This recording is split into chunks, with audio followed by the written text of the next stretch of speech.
լսեմ, ձեր հարցը տվել եք, ուզում եք արձագանքենք, սկսենք ձեր հարցից, տեսեք, մանդատների հետ կապված, հիմա մենք ըստ էության ոչ քաղաքական որոշում ունենք, ոչ էլ ըստ էության համապարփակ քաղաքական քննարկումներ ենք իրականացրել, բնականաբար զուգահեռ կոնսուլտացիաներ իրականացվում են, բայց որոշումներ ունենալու համար պետք է արդյունքներ ամփոփ լինեն, սա նախնական արդյունքներ են ու ինչպես տեսնում եք իմ հրապարակած տվյալներից, իրապես նախնական են ու բազմաթիվ ճշգրտումները կարող է ելքային լինել, օրինակ Բարգավաճ Հայաստանի ՇՄ հաղթահարելու հարցը, հա, այս պարագայում ինչպես պարոն Կարապետյանը հայտարարել էր, ստացվում է այսօրվա գործող ազգային ժողովից տարբերվող ձևաչափ, այսինքն քաղաքացիական պայմանագիրը հնարավոր է այլևս հնարավորություն չունենա 3/5-ով որոշումներ կայացնելու, իսկ դա մի շարք ոչ միայն օրինակ դատախազ նշանակելու հարց է, այլ նաև մի շարք այլ հարցեր է, հա, միջազգային պայմանագրերի վավերացում կարող է լինել եւ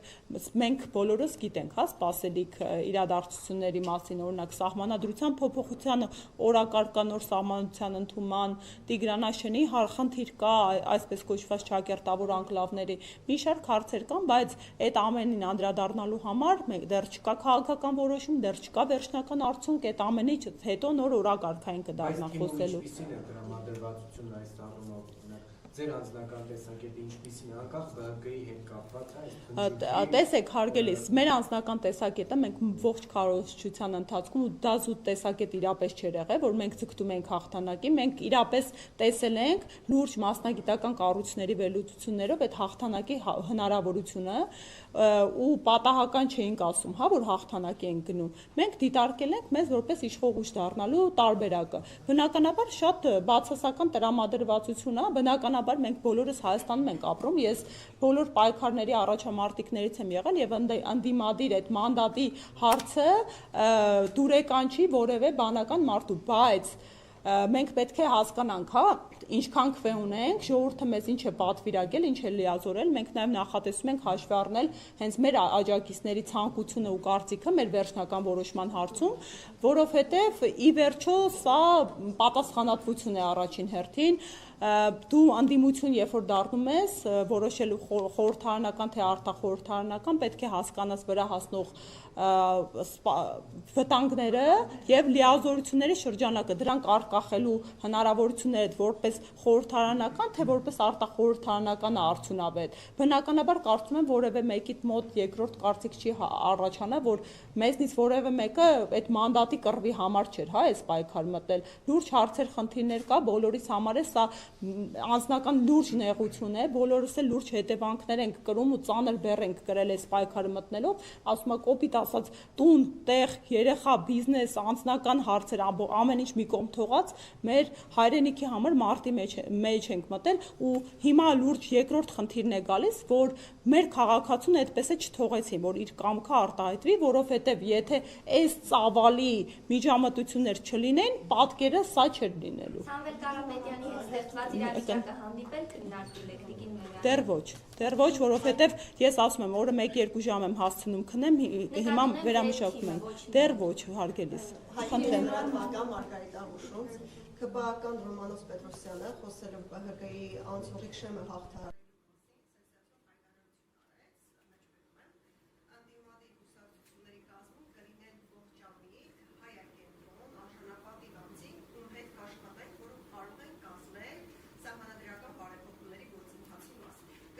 անհատներ, որոնք իրենց կլանային շահերը ցած կդարձնեն պետական շահերից։ Ես այդպիսի անձանց անգամ ճանաչում եմ։ Այսինքն բացահայտ ասած, որ անդիմության մեջ կան մարդիկ, ովքեր կլինեն ԿՊ-ի կողքին։ Ինչպես արձագանքեք նրա այս հայտարարությանը։ Այս հայտարարությանը դուք վստահ եք, որ դժվար չի այդպիսի մարդ, որը ԿՊ-ի սատարի գաղտնիք դարձությունների։ Ես վստահ եմ, որ իմ թիմակիցները եւ ընդդիմադիր ուժերը հայրենասեր մարդիկ են ու լիահույս են, որ մտել են այս պայքարի մեջ նույնական մոտիվներով, ինչ ես եւ իմ քաղաքական ուժը եւ վստահ եմ, որ սա հերթական քաղաքական մանիպուլյացիան է, ինչը քաղաքացիական պայմանագրի մոտ մի բան է, որ ստացվում է, դա քաղաքական մանիպուլյացիան է։ Իսկ ԿՊ-ից պոկել 8 պատգամավորների դուք դրա մասին նաեւ այստեղ կարող որքանով է իրատեսական հաշվի առնելով այն, որ Փաշինյանը իր թիմակիցների դեմ ունի տարբեր կոմպրոմանտներ, որով նրանց պահում է իր դաշտում։ Իսկ ինչու ենք բացառում, որ այո, քաղաքացիական պայմանագրի շրջանակներում կան հայրենասեր հայեր, ովքեր այնուամենայնիվ կարմիր գծեր ունեն ու այդ նոր սահմանադրության ընդունումը Տիգրան Աշենի հանձնումը, որոնք ճակատագրական են լինելու բոլորիս համար, որովհետև բոլորս նույն երկրում ենք ապրում։ Սա բոլորիս պետությունն է, սա մեր ազգն է, բոլորիս ճակատագիրն է։ Ես անհուսալի լավատես եմ եւ փորձում եմ այդ առումով լավատես չի, որտեղ պրակտիկան հարգել որ անցնող 5 տարվա ընթացքում ԿՊ-ից ոչ մի պատգամավոր չկա։ Չէ, ինչու ոչ մի, շատ պատգամավորներ են եղել, մանդատ այնուամենայնիվ ոչ մի ձև ավելին Հայաստան դաշինքից եւ պատիվ ունեմից Իշխան Զաքարյանը եւ Հայաստան դաշինքից Գեգամ Նազարյանը ըստ էության իշխանական գծի մեջ հայտնվեցին, այսինքն հանրությունը արդեն այդ վատ նախադեպը ունի եւ հիմա ըստ էության ասել, որ տվեք մեզ մանդատ, որ 8 ԿՊ-ական բերենք։ Մենք բնավ այդ բնականաբար հեշտ չի։ Դա զրույց է քաղաքացու հետ։ Հիմա մենք ինչ ենք ամ Ժողովրդյան, օրինակ մենք ինչու Սամվել Կարապետյանը մեր վարչապետի թեկնածուն դարձավ, չէ՞, օրինակ մեր կյանքում ամեն ինչ ավելի հեշտ կլիներ, որ այլ թեկնածու ունենք, որ խնդիր չունենար, որովհետև այդ ցանկությունը, որ Սամվել Կարապետյանը դառնա մեր քաղաքական ուժի առաջնորդ ու Հայաստանի Հանրապետության վարչապետ, ուներ մեր ընտրողը, մեր աջակիցները, իսկ մենք լինելով մի քանի ամսական քաղաքական ուժ աննախադեպ հանրային աջակցություն ունենք, տասնյակ հազարավոր քաղաքացիներ անկախ այս ահռելի ճնշումներից ու հետապնդումներից գալիս մեզ աջակցություն մեր կողքին կանգնում են։ Հիմա մենք նպատակ ունենք կրկին ականջալուր լինենք ու Նարեկ Կարապետյանը ունի այդ իրավունքը ու նաև հնարավոր է պարտականությունը զրույցի մեջ բռնկվելու իր ընտրողի, իրեն լսողի ու իրեն հավատացողի հետ։ Օրինակ հիմա շատ մարդիկ կարծիքներ են այտնում, քննադատում են մեզ, ովքեր օրինակ մեզ քվե չեն տվել։ Մենք առաջինը կաշկանդված ենք մեր ընտրողի ցանկությամբ։ Եվ բնականաբար պարոն Կարապետյանը կարող է նման կարծիք արտահայտել։ Հիմա կան ԿՊ-ի մեջ հայրենասարներ, չկան հայրենասերներ, արդեն դա թող մնա հանրության ու ԿՊ-ի դատին։ Բայց մենք կարող ենք արդարացիորեն ունենալ տենց հնարավոր վարկած, որ հնարավոր է քաղաքացիական պայմանագրի որոշ թեկնածուներ, պատգամավորներ եւ մարդիկ իրանք ունեն այն թույլատրելիության գիծ, ու օրինակ այդ թույլատրելիության գիծը Տիգրան Աշենի հանձնումն է։ Տիկին Մերան, ուղղակի այս գործընթացներից առաջ տեղի ունեցել իմպիչմենտի գործընթացը, որին ոչ մի ԿՊ-ական պատգամավոր չի միացել, այսինքն այդ ժամանակ էլ ընդդիմադիրները գրել են Տիգրան Աշենի հանձնման հարցը, վարչապետին ամստահության հայտնելու գործընթաց եւ ոչ մի ԿՊ-ական գոնե մեկ անգամ չի ասել, որ այո, իրենց համար կարմիր գիծ է, որտեղ իրենք չեն համարում, իրենք օրինակ ասում են, որ Տիկին Մակարյան, հիմա սա անշնորհակալ, այ կներեք Տիկին Մանուկյան, հիմա սա անշնորհակալ գործ է իրենց ցանկությունները ու նախորդիվ process-ները որակելը ու քննարկելը։ Ես պատասխանատու եմ իմ գործընթացի, իմ քաղաքական ուժի ու մեր անելիքների համար, էլի, այնպես որ զերծ կմնամ, այո, ունենք արձանագրված փաստ, որ այդ գործընթացը չի հաջողվել։ Հիմա հնարավոր է այլ իրողություն, օրինակ նույն մանդատների բաշխվածությունը եւ այնպիսի կազմի ձևավորումը, որ այլ ելք կարող է տանել։ Այնպես որ թողենք ինչ եղել է անցյալում, հասկանանք ինչ ունենք հիմա նախ առաջինը սպասենք արդյունքների ամփոփմանը եւ հասկանանք դեպի ուր ենք գնում, ինչ որոշում ենք կայացնում։ Արեն Սիմոնյանը այսօր նաեւ հայտարարեց մանդատները վերցնել չվերցնելու հետ կապված, ասաց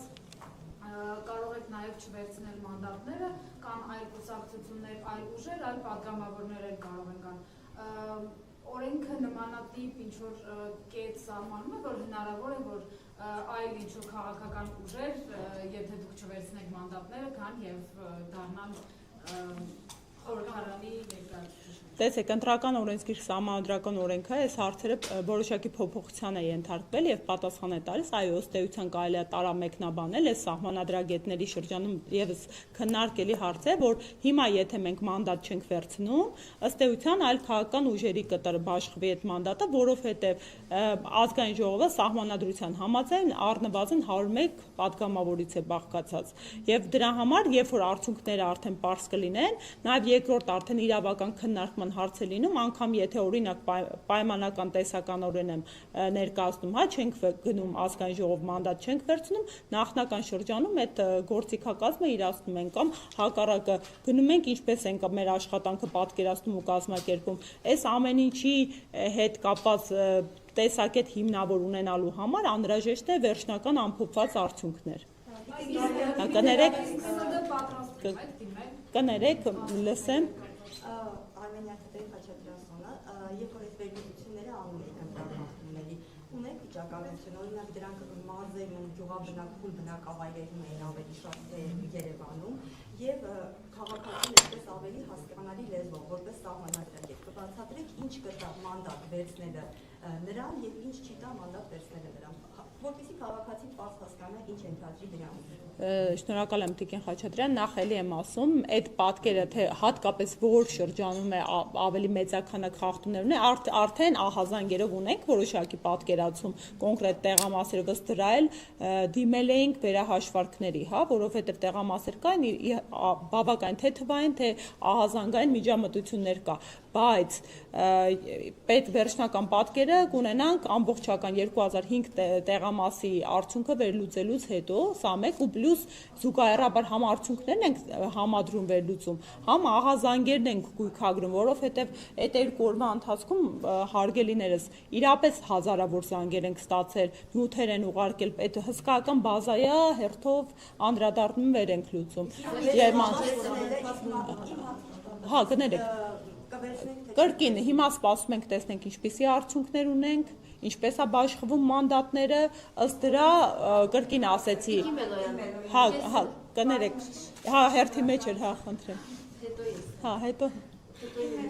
մինչև ընտրությունները հարցումներ էին արել և հարցվածների մեծ մասը ասել էր, որ եթե այս իշխանությունը վերընտրվի, իրենք պատրաստ են դուրս գալ փողոց և հենց փողոցի միջոցով իշխանափոխություն իրականացնել։ Հիմա հաշվի առնելով այս արդյունքները, արդյոք դուք պատրաստվում եք փողոցային պայքար սկսել և օրինակ ինչն է խանգարում վերցնեք մանդատները կամ չվերցնեք, ինչ կորոշեք ու փողոցային պայքար սկսեք։